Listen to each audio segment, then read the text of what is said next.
Analytical Chemistry 1, Lesson 37. The most common titration situation involves an analyte which is either a weak acid or a weak base. We will choose to use a strong base or strong acid as the titrant. So let's start by titrating a weak acid analyte with a strong base titrant.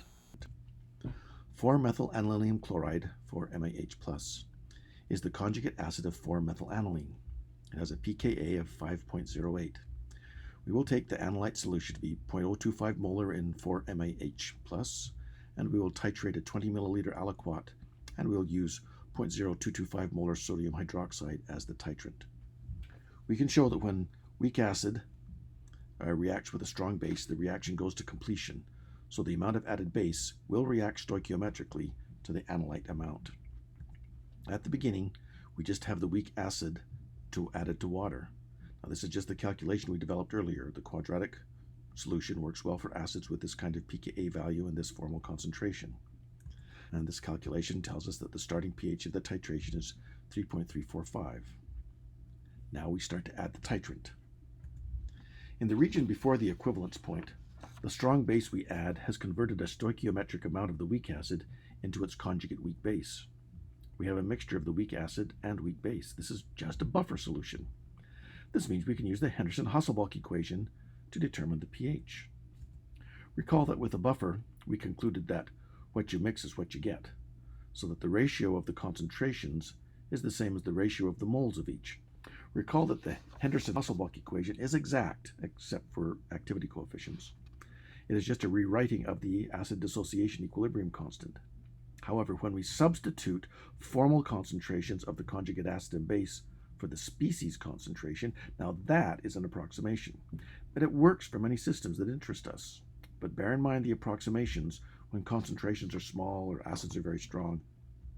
Now, with that said, a very valid approach is to determine the moles of analyte at the beginning and subtract away the amount of added titrant.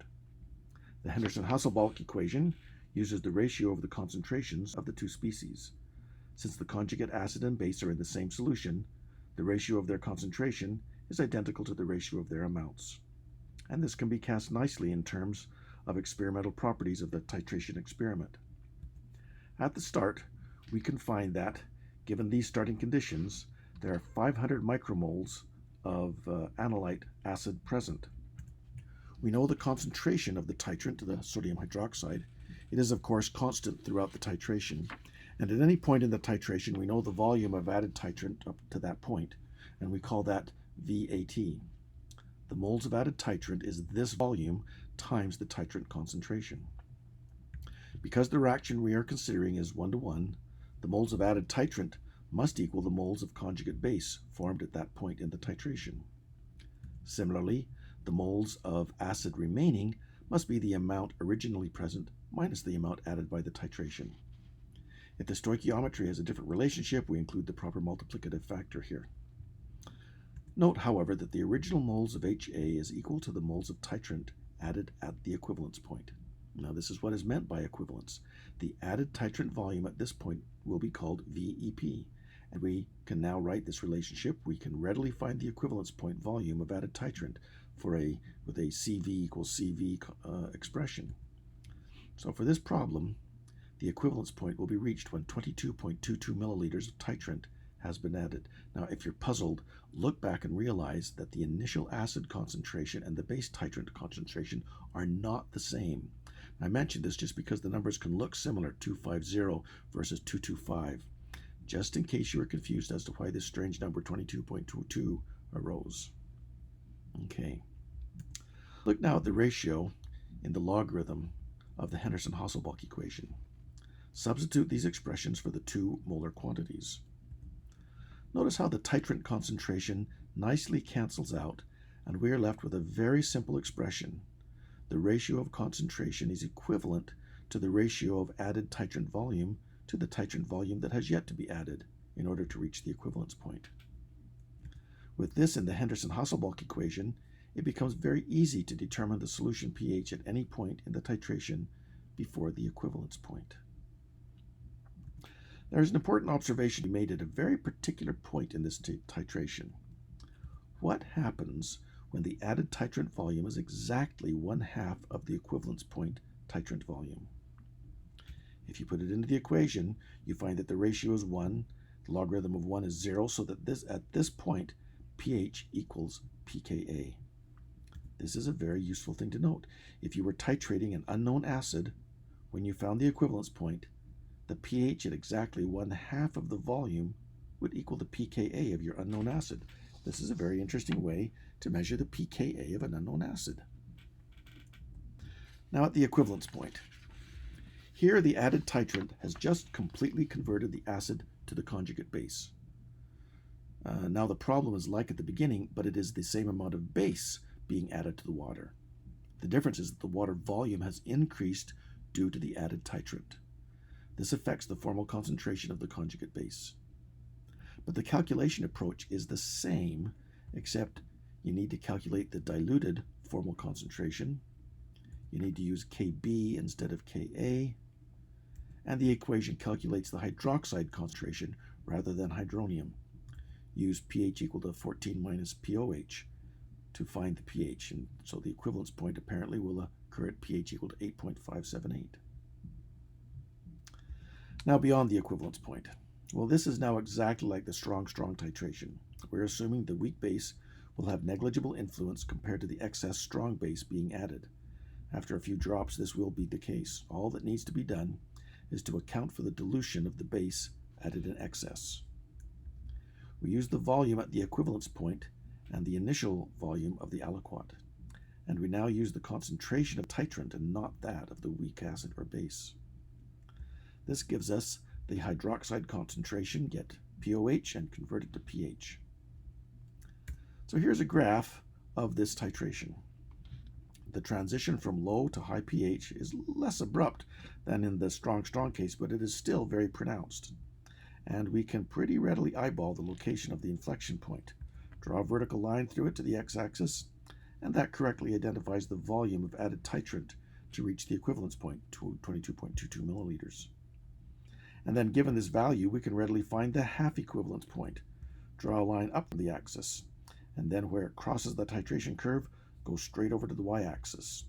This value of pH is the pKa of the acid. The value of 5.08 is exactly what it should be. Now some differences to note. The equivalence point is not at pH equals 7. The region before the equivalence point rises more quickly than it did for the strong-strong titration. This is particularly pronounced right near the beginning. But the high pH region is comparatively flat, and this region is exactly like the strong-strong titration.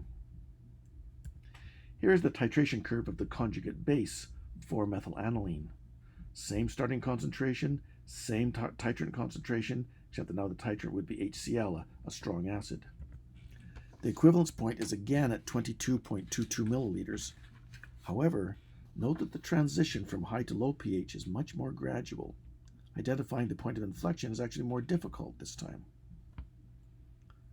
The half equivalence point again reveals the pKa of the system because we're plotting pH. If we were plotting pOH, we would find the pKb of the system. The pKa for this system was 5.08, while the pKb was 8.917. The conjugate base is a much weaker base than the conjugate acid is a weak acid. The stronger the analyte, whether acid or base, the more abrupt will be the pH change at the equivalence point, which makes for a better determination of the equivalence point. If we have a good titration for an acid, then the titration of its conjugate base will not be as good. And if the titration of a weak acid is poor, it might be advantageous to turn it all into its conjugate base and then titrate that instead. Here's a collection of titration curves. In each case, the acid concentration is 0.025 molar, the original aliquot volume is 40 milliliters, and the titrant base concentration is 0.03 molar. Each curve employs a different value for the acid dissociation constant. You can see how readily we can determine the equivalence point for an acid with a larger dissociation constant. But as the acid becomes increasingly weaker, the effectiveness of the titration experiment decreases. Titration is not a very useful analytical tool for very weak acids. On the other hand, here is another collection of titration curves. The acid volume is again 40 milliliters, and the pKa is fixed at 4 for all of these curves. What is different is the initial concentration of the acid. We also adjust the base titrant concentration to be twice that of the acid concentration. And this way, they will all have an equivalence point titrant volume of 20 milliliters, and this will help to emphasize the comparison we want to make. A solution with a concentration of 20 millimolar produces a fine transition at the equivalence point. But as the initial solution becomes less concentrated, the transition is less pronounced, and again, the experimental technique is not very useful. You can imagine that the similar observations arise when titrating a weak base with a strong acid. Titrations are not effective for very dilute or very weak acids or bases.